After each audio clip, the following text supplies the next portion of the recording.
à tous. Donc je me présente, Valérie Plado. Je travaille pour l'association interprofessionnelle des vins bio de la région Occitanie. Donc je remercie les organisateurs de Tech & Bio et Madagri de leur invitation à participer à ces conférences. Donc je vais vous présenter l'actualité réglementaire donc sur la filière vin et plus particulièrement donc sur l'aspect plus vinification, production. Donc on va voir le calendrier de la mise en œuvre de la nouvelle réglementation bio, les textes qui sont encore en cours de discussion et les nouveaux points techniques qui peuvent concerner notre filière. Voilà, donc un petit rappel sur l'historique de cette nouvelle réglementation bio. Donc en 2014, la Commission européenne a demandé à avoir une réflexion pour revoir l'ensemble de la réglementation bio. Donc dans un objectif de favoriser l'essor du bio et également de renforcer la garantie dans le label bio, donc au niveau d'un renforcement sur les contrôles et sur la mise en application de cette réglementation. Donc s'en est suivi quelques années de négociations et donc le nouveau texte du règlement cadre de la production bio est sorti donc en mai 2018.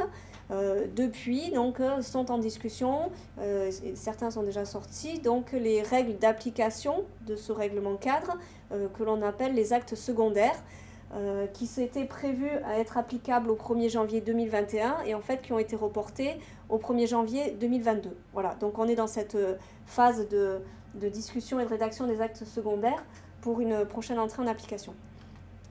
Alors, le nouveau règlement bio, donc on a le règlement de base, les actes secondaires sont en cours de finalisation. Pourquoi il a été reporté d'un an? Bon, d'une part à cause de la crise du Covid, qui a pris du retard qui a engendré du retard sur ces discussions.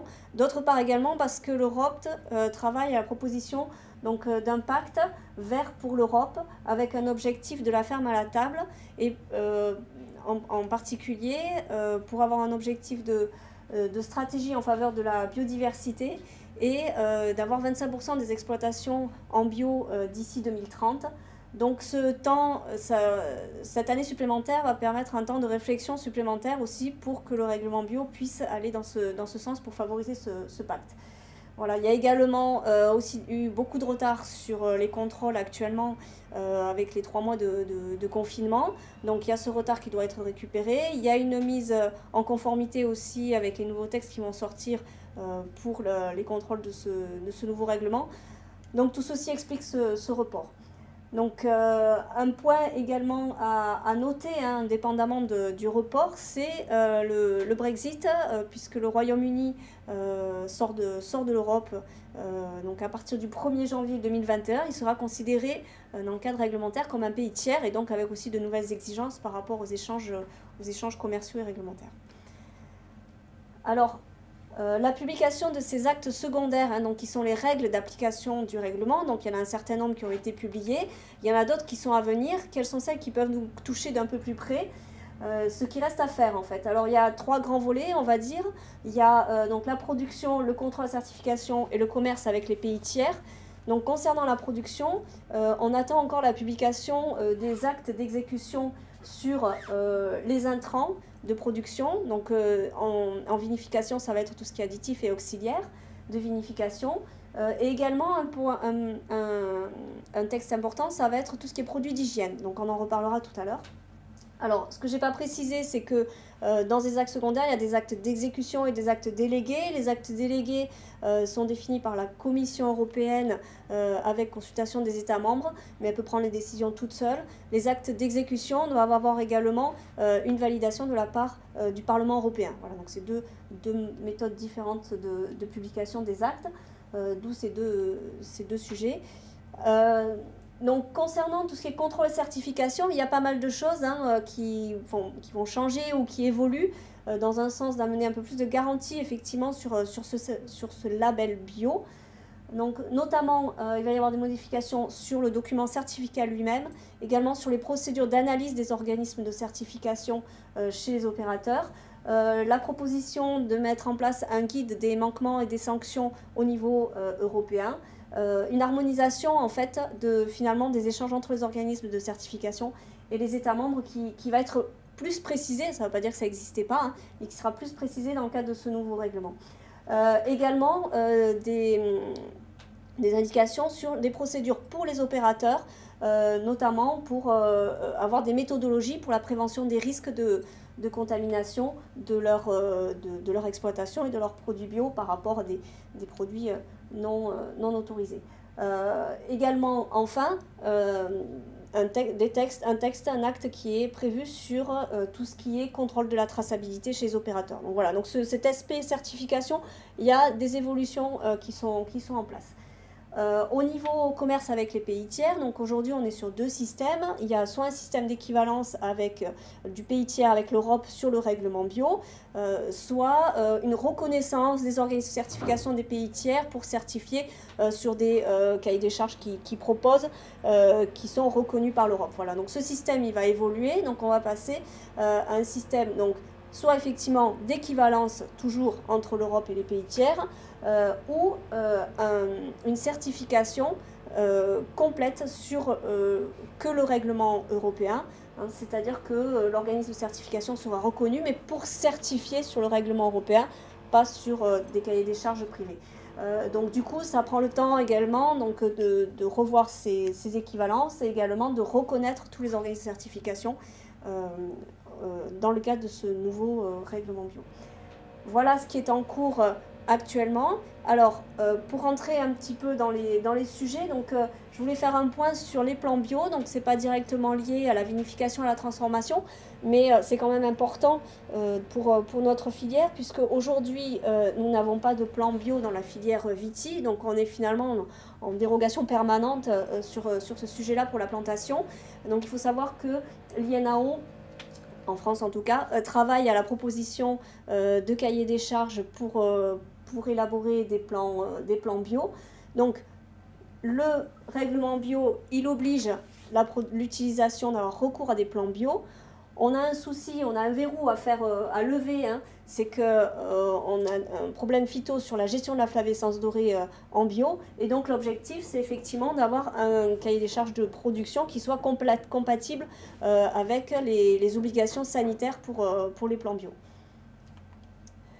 Donc, sans rentrer dans les détails, il y a actuellement une nouvelle réglementation sur la santé des végétaux qui est applicable depuis 2019 et un projet d'arrêté national qui permettrait en fait qu'il y ait cette compatibilité entre la production de plants bio et le traitement des vignes pour avoir une garantie vis-à-vis des problèmes de la flavescence dorée. Donc avec certaines zones en France qui seraient délimitées et qui permettraient de pouvoir produire des plants qui répondent aux exigences de la réglementation bio. Donc, si ce verrou est levé effectivement des conditions de production de plants bio vis-à-vis des problèmes de la flavescence dorée, donc effectivement on va pouvoir avoir de disponibles des plants, c'est-à-dire le porte-greffe plus le greffon certifiés bio, et à ce moment-là les producteurs et donc les vignerons auront l'obligation de les utiliser. Alors comment ça se passe? Ça va être sur le même système que dans les autres filières, c'est-à-dire qu'il existe une base de données semences qui sera donc enrichie avec des propositions de couple porte-greffe plus greffon bio. Donc le producteur devra aller voir si ce qu'il cherche est disponible dans cette base de données. S'il est disponible, donc il y aura une disponibilité liée à des zones géographiques. Hein, donc s'il est dans la zone géographique et que le plan est disponible, il faudra qu'il utilise ce plan-là. S'il n'est pas disponible, alors ça fera l'objet d'une demande de dérogation pour continuer à utiliser des plans non certifiés bio en attendant qu'il y ait une offre de disponible. Voilà. Donc je ferme un petit peu la parenthèse sur cet aspect un peu plus viticole et pratique culturelle, mais c'est quand même un point assez important, donc ça ne va pas forcément être... Tout ne sera pas disponible tout de suite, bien sûr, mais les travaux sont en cours pour arriver à proposer des plans bio pour la filière. Voilà. Alors, on va rentrer un peu plus sur le volet œnologie et transformation, hein, qui est plutôt le centre l'essentiel de cette intervention. Donc, un petit rappel déjà sur la construction en fait, de la réglementation de vinification qui permet en fait d'élaborer un vin bio. Donc, c'est un embriquement de réglementation hein, finalement. Donc, la première étant les recommandations de l'OIV sur les pratiques œnologiques qui sont retranscrites au niveau européen dans le cadre de l'OCM vitivinicole. et qui décrit donc, les pratiques œnologiques et dans laquelle il y a effectivement une annexe de ce qui est autorisé, donc la liste positive. Alors, ce qui est en rouge, c'est les dernières évolutions de ces réglementations. Vous allez voir que dernièrement, il y en a eu quelques-unes et ça engendre quelques petits changements. Donc, suite au respect de la réglementation européenne sur le vin, donc on va y coller la réglementation bio. Donc la réglementation bio est également une réglementation européenne, donc avec un règlement cadre et dont on voit qu'il est en train d'évoluer d'ici janvier 2022. Et dans ce règlement étaient introduits depuis 2012 donc des règles sur la vinification bio, qui elles aussi ont fait l'objet de plusieurs modifications. Et c'est pas fini, on suppose que voilà, les derniers textes seront publiés pour 2022, je ne pense pas que ça soit publié avant. Voilà, donc ce qui est important de voir pour la vinification, c'est que les règles de vinification en bio, elles sont décrites, l'annexe a été décrite en fonction des textes sur la réglementation vin. Donc comme les premières, là, changent de présentation, si vous voulez, ça engendre en fait des interprétations différentes de la réglementation bio. Voilà. Donc on est un petit peu dans cette phase au milieu où on essaye de faire coïncider les deux textes, qui sont du coup pas construits de la même manière. Et l'enjeu, c'est effectivement qu'il y ait ce qu'on appelle un alignement maintenant entre les deux textes pour que ça soit vraiment bien remis d'aplomb. Voilà. Donc ça, je suppose que tout sera décrit pour 2022. Alors, dans le règlement 20, qu'est-ce qui a changé réellement? Donc, sur les pratiques œno de l'OCM vitivinicole, on avait une annexe des pratiques qui étaient autorisées, qui étaient essentiellement des additifs et auxiliaires. Il y avait quelques technologies, mais toutes les technologies n'étaient pas décrites. Aujourd'hui, on passe à 2 annexes, donc effectivement, ça clarifie les choses. Donc, il y a une annexe pour les technologies et une annexe pour les additifs et auxiliaires. Donc, ce sont 2 listes positives, finalement. Alors, en bio, comment on fonctionne? Pour tout ce qui est technologie, en fait, on fonctionne sur une liste négative, c'est-à-dire que soit on a des restrictions, des interdictions de technologie, et tout ce qui n'est pas listé est autorisé. Voilà. Et pour les additifs et auxiliaires, on est par contre effectivement sur une liste positive, donc comme le règlement 20.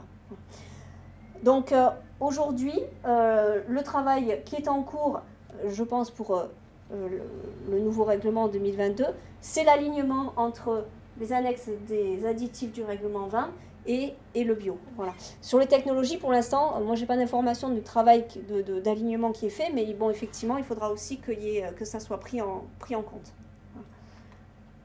Alors, en bio, un petit rappel de ce qui est autorisé. Donc, je n'ai pas tout repris la réglementation bio, mais les dernières évolutions donc, qui datent de 2018, qui sont les plus conséquentes dernièrement. Donc, en novembre 2018, ont été autorisés des nouveaux intrants, notamment les autolysats pour la nutrition azotée des fermentations, la nutrition azotée des levures en fermentation, les levures sèches inactivées, les protéines végétales de pommes de terre avec une origine bio s'il y a des disponibilités commerciales, les extraits protéiques de levure également, les manoprotéines pour la stabilisation tartrique et le chitosan en clarification et notamment par rapport aux problématiques microbiennes de Brett.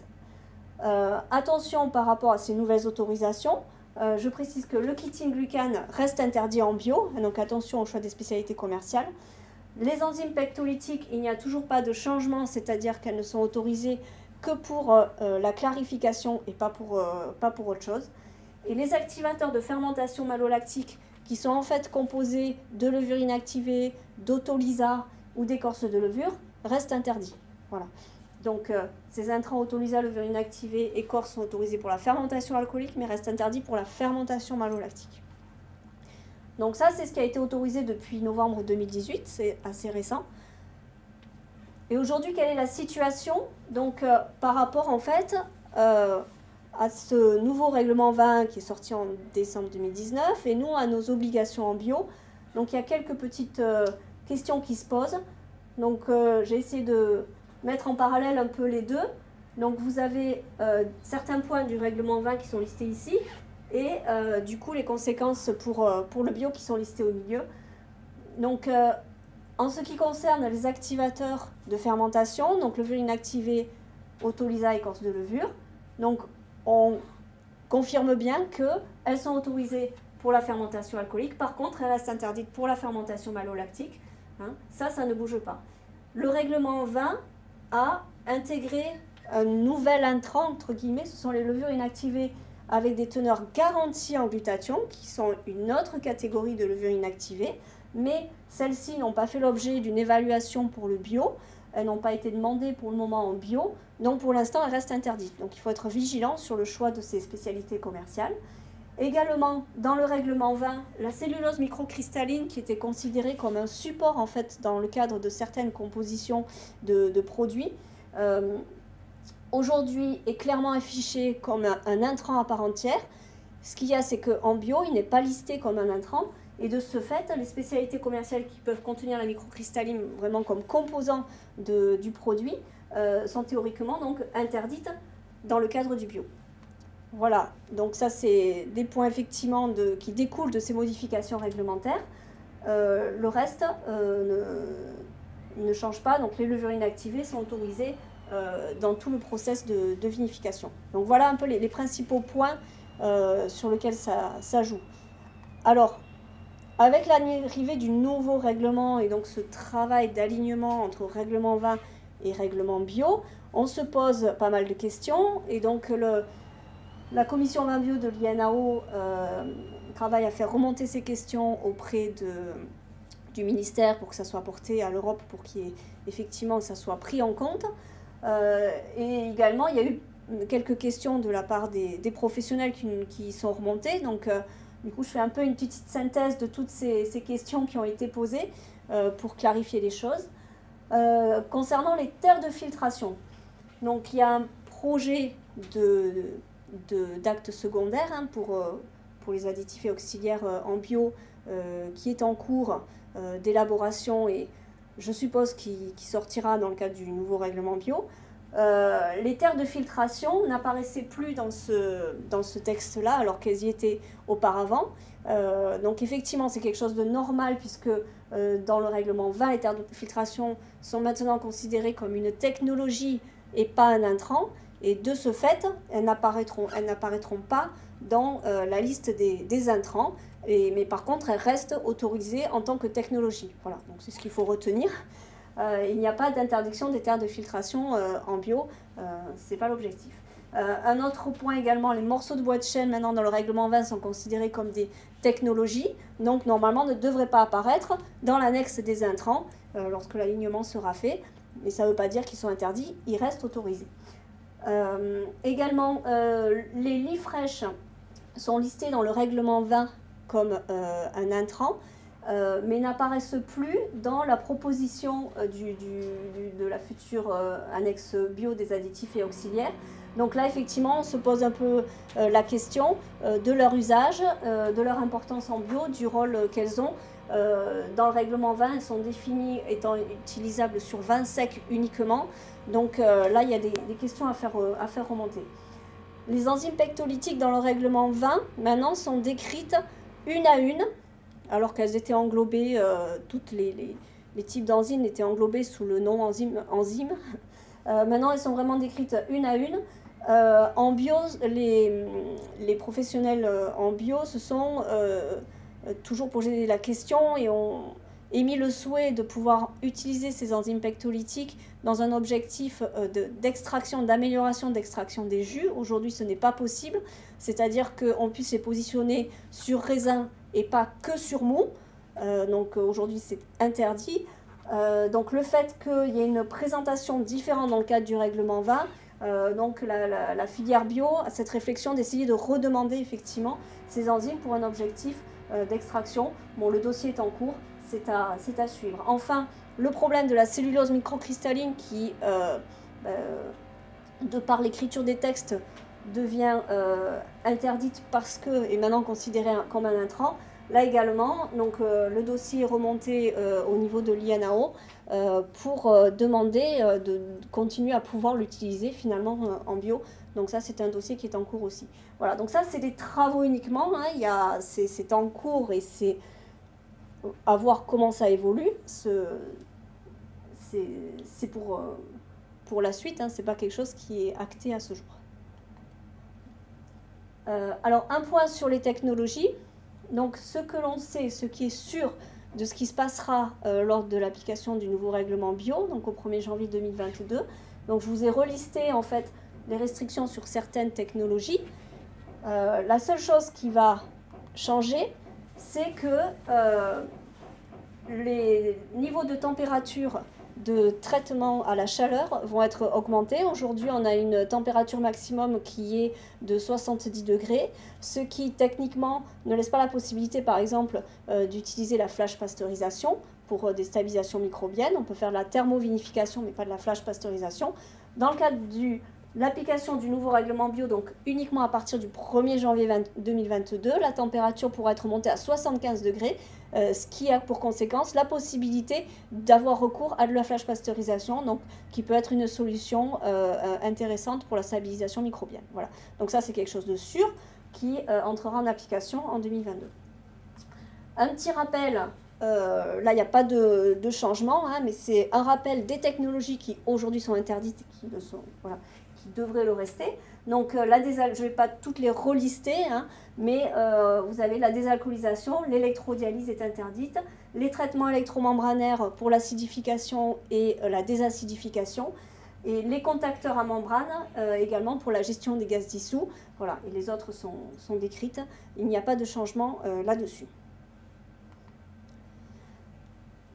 Donc voilà un petit peu pour le volet transformation, intrant, technologie, qui est un petit peu, des fois un peu confus. On va voir maintenant, bon, sur cet aspect, donc vinification, j'en ai fini. Par contre, on a vu au début de cette présentation qu'il y avait d'autres aspects hein, qui sont en cours de discussion pour d'autres actes secondaires. Notamment en ce qui concerne les produits d'hygiène. Donc jusqu'à présent, on avait une liste de produits d'hygiène, mais qui n'étaient pas valables, enfin, qui n'étaient pas applicables à la transformation. Donc ce qui est nouveau dans le cadre de ce nouveau règlement, c'est qu'effectivement, il y aura une liste de produits de nettoyage et de désinfection pour la transformation et pour le stockage. Donc ça va vraiment concerner les chais qui n'étaient pas concernés jusqu'à présent. Alors, pour l'instant, on n'a pas cette liste, hein, ça fait l'objet d'un acte secondaire d'exécution. Par contre, le groupe d'experts européens a publié un rapport pour proposer en fait des critères de choix sur ces substances d'hygiène qui pourraient faire l'objet de cette liste. Et donc ça, on a ces conclusions. Donc déjà que la liste puisse éditer des nettoyants et des désinfectants, donc qui est effectivement ces deux objectifs techniques qui permettent de garantir donc, des produits efficaces pour la maîtrise des risques sanitaires. Donc ça c'est quand même une première priorité. Que le choix se fasse en interdisant des produits qui soient nocifs pour l'homme et qui soient nocifs pour l'environnement. Donc ça sous-entend que seront privilégiés dans la liste et en tout cas seront listés en priorité des produits qui seront écolabellisés.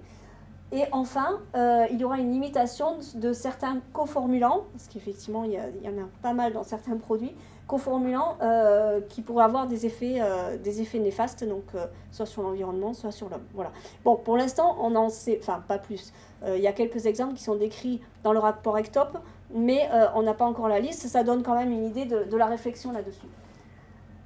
Enfin, donc, on a parlé également en début d'intervention de tout ce qui est relatif au contrôle et donc à la mise, l'examination de la mise en application du règlement. Donc là aussi, il y a un certain nombre d'actes secondaires qui sont en cours de discussion et de rédaction.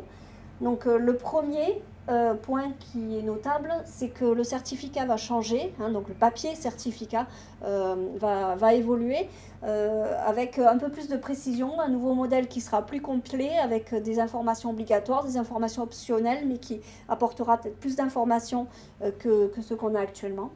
Un deuxième point aussi qui est notable, c'est effectivement des actes qui qui seront concentrés sur tout ce qui est la gestion des risques de contamination. Voilà. Le producteur bio, l'opérateur bio a des obligations de moyens de mise en œuvre des mesures de prévention pour garantir que son système de production et ses produits soient conformes à la réglementation. Et effectivement, ça va amener des informations de procédures justement pour mettre en place ces moyens et vérifier que ces moyens sont suffisants. Donc les mesures de précaution, etc. Donc il y aura des indications là-dessus. Et enfin, les derniers textes vont porter plus sur le travail des organismes de certification, avec une harmonisation, déjà je pense qu'il y a un objectif important entre les différentes organisations sur leurs mesures de contrôle, sur la précision des contrôles, sur leurs procédures. Donc avec effectivement la publication ou la rédaction, je ne sais pas quelle forme ça va prendre, d'un guide des manquements avec les sanctions associées de manière à ce que tout le monde puisse évaluer sur les mêmes bases. Également, descriptions qui seront reprises sur les analyses de produits que doivent faire les organismes de contrôle lors des audits. Et également des points particuliers qui touchent au contrôle de la traçabilité des opérateurs et la manière dont ils justifient en fait les mesures de prévention qu'ils mettent en place. Voilà, j'en ai fini pour cette présentation sur l'actualité réglementaire. Je vous remercie.